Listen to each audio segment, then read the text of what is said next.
Greetings and welcome to Caribbean Vanguard. So I received an email from a Vanguard of the Caribbean, and it had to do with that scary word, reparation. It had to do with reparation, and at the very top of the email it says that 2023 is the year of atonement and reparation. For those who are not aware, there was a family in Grenada who received some money. Also, there are families in the UK who decided to visit Guyana and apologize there, and also said that they will pay towards the recovery or healing of the people there. Following that apology, there were other people of other groups who run on and said, hey, if they get reparation, then we need reparation too. But that is a whole nother subject that I will get into at another time.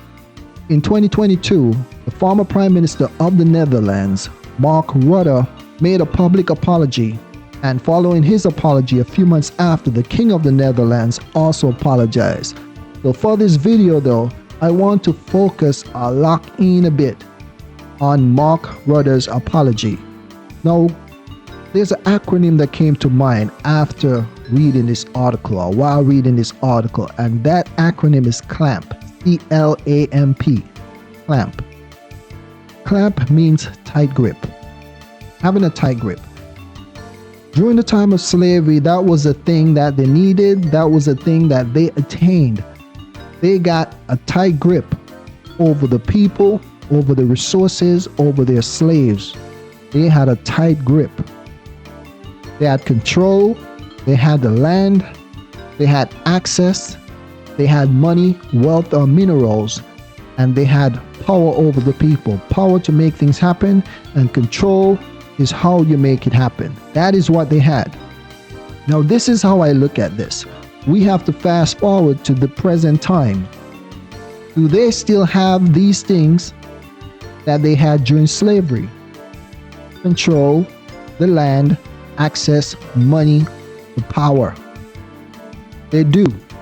So even if they give us a check or write us a check, if we don't have the land, if we don't have the power, if we don't have the control, because we have to remember that they control the value of the money. They have the banks. They control that. So the money is really nothing unless we get real power. Mark Rutte, he talked about this article. He said there was a report entitled Chains of the Past by the Slavery History Dialogue Group, and he mentioned how that report has such an important role on growing the awareness of the people around the history of slavery and so forth. And because of this growing awareness, many people are changing their thinking, including him. He once thought that slavery was in the past. And he also, like many other people out there, used to say that, hey, there is no one alive who was a slave, and there is no one alive who was a slave owner. So why are we talking about this? So he's one of the many. Remember, he's an educated man. He teaches at a college, or used to. I'm not sure if he still does. He's now a missionary. He's one man, and there are millions of people out there who grew up thinking this way. So he don't have the influence over those other people. Those people are going to continue thinking the way they do. That is why we have to have control. The Vanguard is going to have control over our destiny. Sure, we have a lot of loyalists, we have a lot of sellouts, we always had them, and we have more today than ever, but we got to do our part. So there are three words that came out of this report that is very critical, and the first is acknowledgement, the second is an apology, and the last is recovery. Now, there's a man, a former Prime Minister of Australia. His name was Kevin Rudd, and he gave an apology to the indigenous people of Australia back in 2008. And again, I applaud all the people who apologize and acknowledge, unlike Rishi Sunak, the Prime Minister of the UK, who blatantly just throw this lady comments to the side, totally disregard her comment, and said he's not going to put any energy or have any discussion about slavery or reparation or anything. In fact, I'd like you to take a look at this video of him real fast.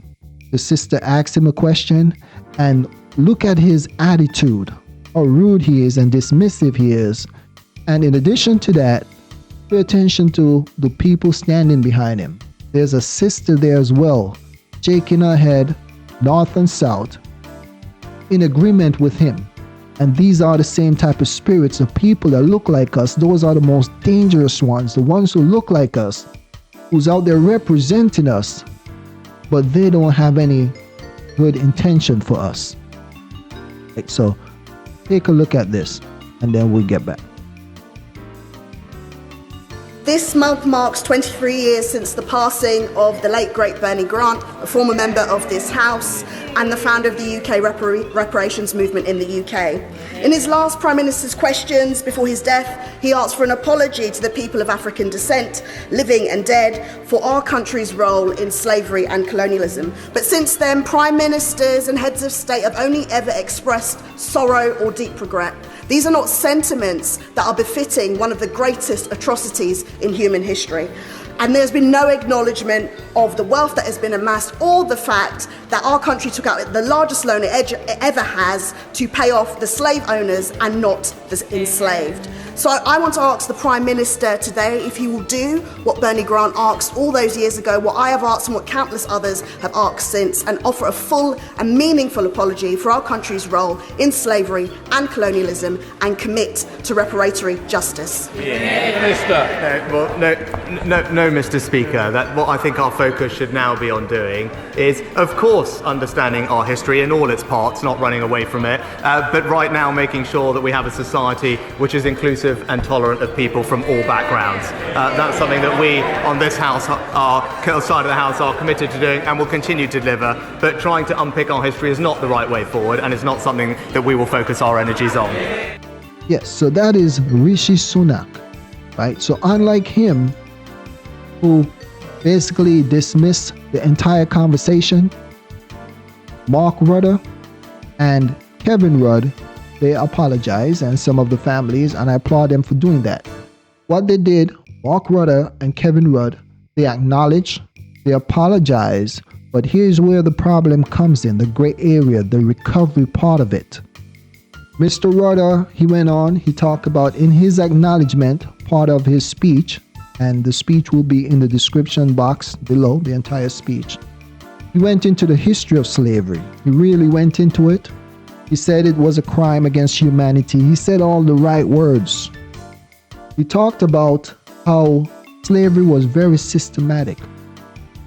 People were registered. You had a slave, you had the slave owners. It was well documented. So they know who is who. The thing that made it even worse is that when slavery ended, the slave owners got a financial payout, and then the slaves had to work an additional 8 to 10 years. And that was the case with all of these different nations, the French, the Dutch, the Spanish. It makes you wonder, how is it their system was so similar to each other? And that is because they were working together.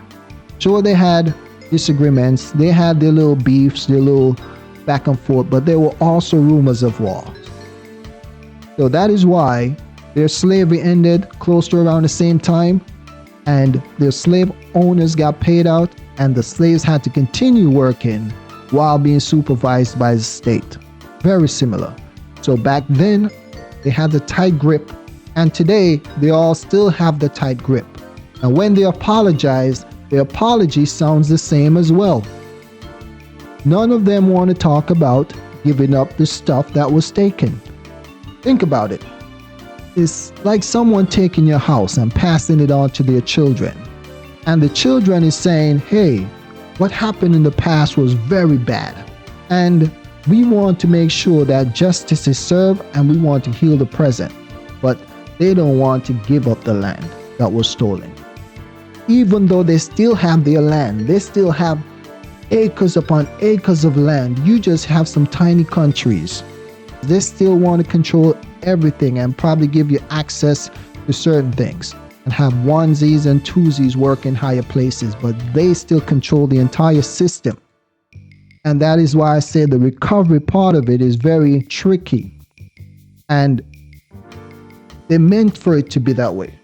Their ancestors meant for it to be confusing, and that is why I am not a big advocate of the interracial dating and stuff like that, because all it does is confuse things more. Another thing that everyone does who apologize, and it's the right thing, don't get me wrong, but it is still a slick thing. They ensure that they give respect for the heroes of the past, the ones who their ancestors killed for standing up, for defending themselves. The heroes of the past always get respected, but the ones of the present don't typically get respected unless they go along with everything that they agree with. Just about. He talked about his apology being echoed throughout the 7 nations in Suriname, Curacao, and St. Martin, Bonaire, Aruba, Saint Eustatia, and Saba, that he's going to have representative echoing this apology, and he's going to have funding going towards making sure that history, to ensure that history is well known, that people are aware of it. But nowhere in the speech is there any talk about giving up these nations. Now, I know that the people are not ready to take on such a task or such a responsibility because we don't have enough vanguards, but vanguards need to start preparing ourselves for that, because really, most of my generations and older are a lost cause. There are very few of us left. Because the younger generations are the one who are going to do it. You young warriors, you young sistrins, you young lions and lioness are the ones who are going to really take the next step. And right now, we are in a struggle for your attention because everyone is fighting for it. As long as you have your own house, no one can tell you when to sit, when to stand, or tell you what to do in it. As long as we continue to live in someone else's house, as long as we're going to allow someone else to run our house, then we're going to always run into issues. In his speech, he said, in consultation with all the groups and individuals from all the countries that share this history, the government wants to work more intensively to enhance knowledge of the history of slavery. Allow you to practice your culture and stuff like that, festivals and carnivals and all this stuff. We have to remember that on Christmas Day, while we were slaves, we were able to celebrate these things. We were able to celebrate on Sundays. So the government that they continue to control will work intensively to enhance the knowledge of the history of slavery, thus ensure more awareness and acknowledgement and understanding. And he also pointed out that the process is going to take time, but we can only work together to do it. He mentioned how vital it is that the steps we take now are truly taken together by talking and listening to each other, and doing so with just one purpose: doing justice to the past and healing the present. Keep having these conversations about how I'm going to keep control. Let's say I am them. I'm going to keep control over everything that my ancestors stole, but I'm going to allow you to work. We're going to listen to each other. We're going to listen to each other and find out how to move forward while we keep all this stuff. He said, together with Suriname, the Caribbean parts of the kingdom, and all the descendants in Netherlands, we are working to make cultural heritage more visible, to foster awareness through education, and to encourage academic, historic research. Nothing about land. Nothing about a government helping us to rebuild our government so that we can have our own kingdom, such as you have your own kingdom. Are we fine with just blending ourselves in? I believe that the vanguards need to work towards our own society, and it's going to take time. It's going to take time. But we can only do our part and ensure that the next generation do their part. But anyway, that's all I have for now. Until next time.